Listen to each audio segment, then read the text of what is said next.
જો કપ્તાન કે સાથીની રસીદ, મેં તમને શું સમજાવ્યું કે કોઈ જહાજનો જે કપ્તાન એ તમને શું આપશે, રિસિપ્ટ આપશે કે ભાઈ આ માલ છે એ સારો છે કે ખરાબ છે. સારો હશે તો ક્લીન છે, અને જો એમાં કંઈ પણ ગડબડ હશે, ખામી હશે, તો તમને ખામીવાળી રસીદ આપશે. બરાબર છે.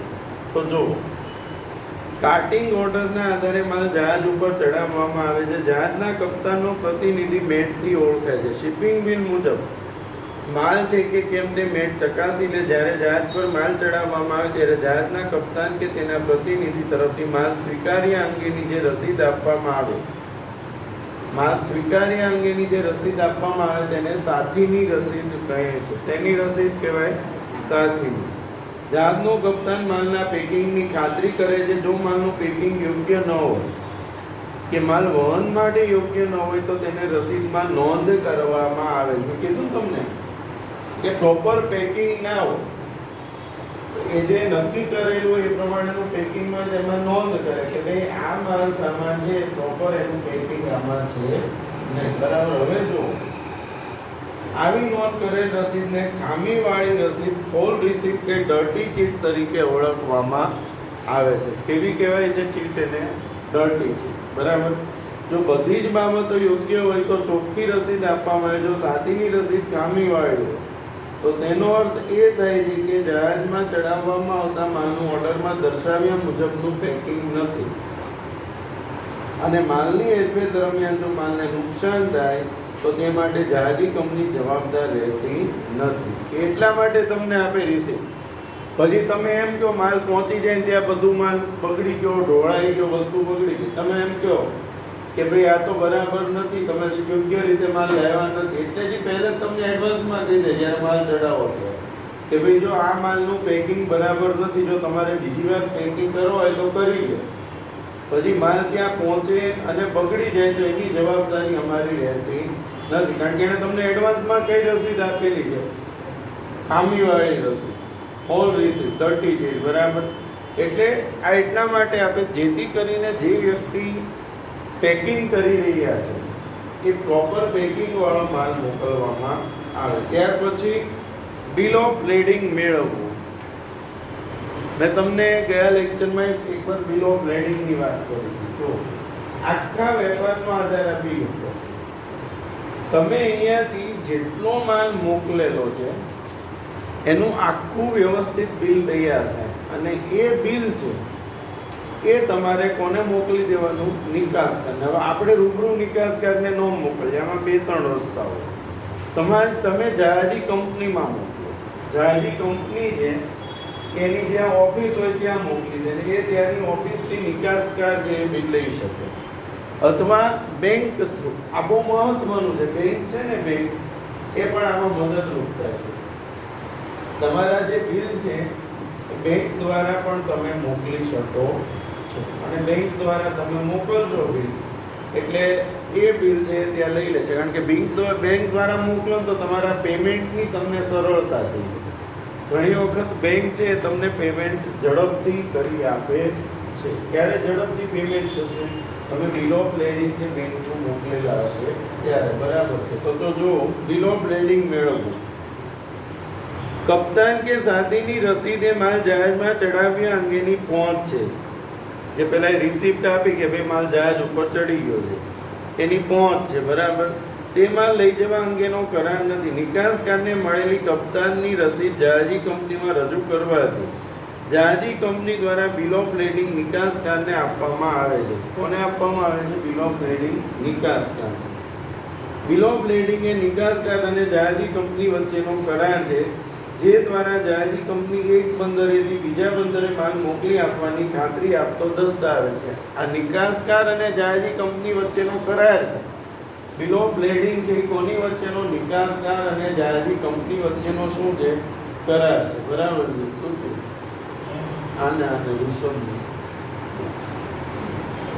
આ દસ્તાવેજમાં બિલ ઓફ લેડિંગમાં નિકાસકારનું નામ, જહાજનું નામ, નૂર, માલની વિગત, માલનો જથ્થો, કિંમત, વજન, જે સ્થળેથી માલ લઈ જવાનો હોય તે બંદરનું નામ, હેરફેરની શરતો વગેરે દર્શાવવામાં આવે છે. બિલ ઓફ લેડિંગ એ મહત્વનો દસ્તાવેજ છે. તેની 3 નકલો બનાવાય છે. કેટલી નકલ બને છે? 3. એક નકલ જહાજી કંપની રાખે, બીજી 2 નકલો નિકાસકારને મોકલવામાં આવે છે, જેમાંથી એક નકલ નિકાસકાર આયાતકારને મોકલાવે, જેના આધારે આયાતકાર માલ છોડાવે છે. ક્લિયર? બિલ ઓફ લેન્ડિંગ શું છે? કઈ રસીદ? કપ્તાનની રસીદ મળી છે. હવે માલ ક્યાં ચડાવી દીધો છે? જહાજ ઉપર. એના આધારે પછી કયો દસ્તાવેજ તૈયાર થાય છે? Bill of landing. બરાબર છે. કોના વચ્ચેનો કરાર છે? જહાજી તો નિકાસકાર અને જહાજી કંપની વચ્ચેનો કરાર છે કે જેના દ્વારા જહાજી કંપની એક બંદરેથી બીજા બંદરે માલ મોકલી આપવાની ખાતરી કરતો આ દસ્તાવેજ છે. એની કેટલી નકલ બનાવવામાં આવે? 3. એક કોણ રાખે? જહાજી, અને 2 કોને મોકલી આપે? નિકાસકારને મોકલવામાં આવે છે. બરાબર. જેમાંથી એક નકલ નિકાસકાર આયાતકારને મોકલાવે, જેના આધારે આયાતકાર માલ છોડાવે છે. હવે ઉત્પત્તિનું પ્રમાણપત્ર. ઉત્પત્તિનું પ્રમાણપત્ર મેં તમને એક વખત પહેલાંય કીધું હતું કે સર્ટિફિકેટ ઓફ ઓરિજિન. આ સર્ટિફિકેટ ક્યારે જોઈએ? જો અમુક વસ્તુઓ છે ને એની આયાત નિકાસ ઉપર સરકારના પ્રતિબંધો હોતા નથી, એટલે કે મુક્ત આયાત નિકાસ હોતો, એના ઉપર સરકાર ટેક્સ પણ ના લે. પણ ટેક્સ ના લે એના માટે તમારે અમુક દસ્તાવેજ રજૂ કરવા પડે કે ભાઈ આ પર્ટિક્યુલર માલ છે અમેરિકાથી જ આવેલો, અથવા આ પર્ટિક્યુલર વસ્તુ છે ઇન્ડિયાએ જ અમેરિકા મોકલાવી છે. એવું તમારે આખું સર્ટિફિકેટ તૈયાર કરાવવું પડે. એને કહેવાય સર્ટિફિકેટ ઓફ ઓરિજિન. તો જો સર્ટિફિકેટ ઓફ ઓરિજિન શું છે? માલ કયા દેશમાં ઉત્પન્ન થયો છે તે દર્શાવતા પ્રમાણપત્રને ઉત્પત્તિનું પ્રમાણપત્ર કહે છે. શું કહે છે? ઉત્પત્તિનું પ્રમાણપત્ર. કે માલ કયા દેશમાં બનાવવામાં આવેલો છે. આ એટલા માટે મોકલવું પડે કે અમુક વસ્તુ અહીંયાથી અમેરિકા જાય છે, એના ઉપર સરકાર કોઈ ટેક્સ, ત્યાંની સરકાર ટેક્સ નથી લેતી. પણ ત્યાંની સરકાર ક્યારે ટેક્સ નહીં લે? જ્યારે એને કયું બિલ મોકલશે, એને શું આપશું આપણે? ઉત્પત્તિનું પ્રમાણપત્ર. કે ભાઈ આ માલ ભારતમાંથી જ અમેરિકા આવેલો છે, તો અમેરિકા ટેક્સ નહીં લે. એમ અમુક વસ્તુ અમેરિકાથી અહીંયા આવતી હોય જેના ઉપર અહીંયાની સરકાર ટેક્સ નથી લેતી, પણ એના માટે આપણે સર્ટિફિકેટ ઓફ ઓરિજિન મેળવવું પડે, એની પાસે મંગાવવું પડે. આ ઉત્પત્તિનું પ્રમાણપત્ર માલ કયા દેશમાં ઉત્પન્ન થયો છે તે દર્શાવતા પ્રમાણપત્રને ઉત્પત્તિનું પ્રમાણપત્ર કહે. જુદા જુદા દેશો વચ્ચે થયેલ કરાર મુજબ જે તે દેશ આયાત જકાત પર રાહત આપે છે. આ કરાર હેઠળ રાહત મેળવવા માટે સૂચિત માલ કયા દેશમાં ઉત્પન્ન થયેલો છે તે અંગેના પ્રમાણપત્રની જરૂર પડે. આવું પ્રમાણપત્ર વેપારી મંડળો, ચેમ્બર ઓફ કોમર્સ કે સરકાર પાસેથી મેળવી શકાય. કોની પાસેથી મેળવી શકાય? વેપારી મંડળો, ચેમ્બર ઓફ કોમર્સ કે સરકાર. હવે વેપારી એલચીનું ભરતીય. હવે આ શું છે? ધ્યાન રાખજો. વેપારી એલચીનું ભરતીય. નિકાસ કરેલો માલ આયાતકારના દેશમાં પહોંચે એટલે તેની ઉપર જકાત ભરવી પડે. જકાત ચૂકવણી સરળ બનાવવા માટે વેપારી એલચીનું ભરતીયું એ મહત્વનો દસ્તાવેજ. આયાતકાર દેશની એલચી નિકાસકાર દેશમાં હોય છે. હવે તમને એક વસ્તુ સમજાવું. એલચી એટલે શું? એલચી એટલે શું? કે ખાવાની એલચી નથી. એલચી એટલે શું થાય? ઓફિસ. હું એમ કહું કે જેમ કે આ ઉત્સવ છે, આ ઉત્સવને મિસ્ટર ઉત્સવ શિપિંગ કોર્પોરેશન કરીને મોટા જહાજો છે, બરાબર? કારણ કે કામ તો મોટું જ કરવાનું છે, નાના તો કામ કરતો નથી, બરાબર? હવે એને ઉત્સવ જહાજી કોર્પોરેશનની કંપની છે. તો અમદાવાદમાં એની, ધારો કે કંડલા પોર્ટ ઉપર એની ઓફિસ છે. કઈ જગ્યાએ? કંડલા. હવે ત્યાંથી એ માલ બધો અમેરિકા મોકલાવે છે. તો એની એક બ્રાન્ચ ક્યાં હશે? અમેરિકામાં એ રાખશે ને ઓફિસ.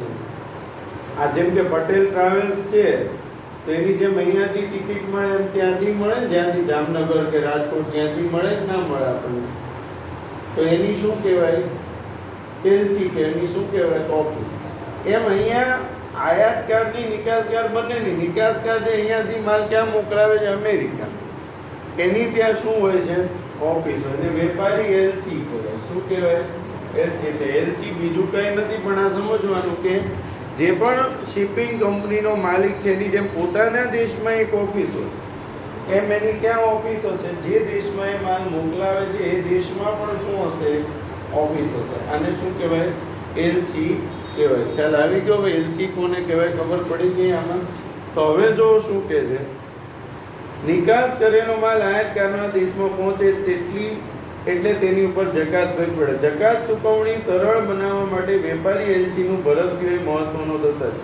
આયાતકાર દેશના એલચી નિકાસકાર દેશમાં હોય તેની પાસેથી નિકાસકાર માલની કિંમત અંગેનું જે પ્રમાણપત્ર મેળવે છે તેને વેપારી એલચીનું ભરતીયું કહે. તેની પાસેથી નિકાસકાર, જે આયાતકાર હોય ને એની ઓફિસ ક્યાં હશે, અહીંયાથી જેમ અહીંયા હશે ઓફિસ એમ ક્યાંય હશે. તો આયાતકાર જે છે, જો શું લખેલું છે, તેની પાસેથી નિકાસકાર માલની કિંમત અંગેનું જે પ્રમાણપત્ર મેળવે છે તેને વેપારી એલચીનું ભરતીયું કે જેમાં માલનો જથ્થો અને કિંમત જેવી બાબતો દર્શાવે તેના આધારે જકાત વસૂલ કરવામાં આવે છે. એના આધારે શું વસૂલ કરશે, જકાત.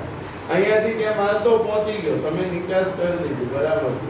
હવે નિકાસ તમે કરી લીધી તો તમારે ત્યાં શું ભરવો પડશે, શું ભરવો પડશે, જકાત તો ભરવી પડશે ને. જકાત વગર માલ કોઈ આવે, ઓક્ટોય વગર ના આવે. જેમ અહીંયાથી માલ જાય ત્યારે જકાત લાગે કે જકાત તો લાગે. એટલે આ વેપારી એલચીનું ભરતીયું છે. દસ્તાવેજો મોકલવા. નિકાસકાર છે કે પોતાના બેંક મારફતે આયાતકારને ભરતીયું એટલે શું થાય, બિલ. ભરત એટલે શું થાય, અહીંયા બિલ થાય, બરાબર. ભરતીયું એટલે બિલ. આ શબ્દ વારંવાર આવે, ભરતીયું એટલે આપણને એમ થાય કે ભરતભાઈ હશે બિચારા, ભરતભાઈ ના આવે, ભરતીયું એટલે બિલ.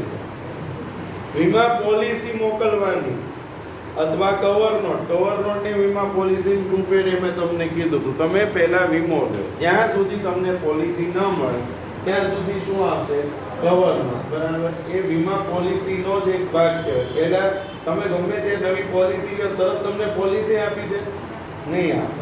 હવે આમાં તો શિપિંગમાં ને એમાં તો સમયગાળો હોય કેવો હોય, ઓછો હોય. તો પહેલા તમને શું આપે, કવર નોટ આપે, અથવા કવર નોટ મળી જાય પછી 1-2 દિવસ 5 દિવસમાં વીમા પોલિસી મળી જાય. તમારે અહીંયાથી માલ મોકલી દીધો તો તમે એને કવર નોટ મોકલો તો પણ અત્યારે ચાલશે. એટલે વીમા પોલિસી અથવા કવર નોટ આ બધું મોકલવું પડે.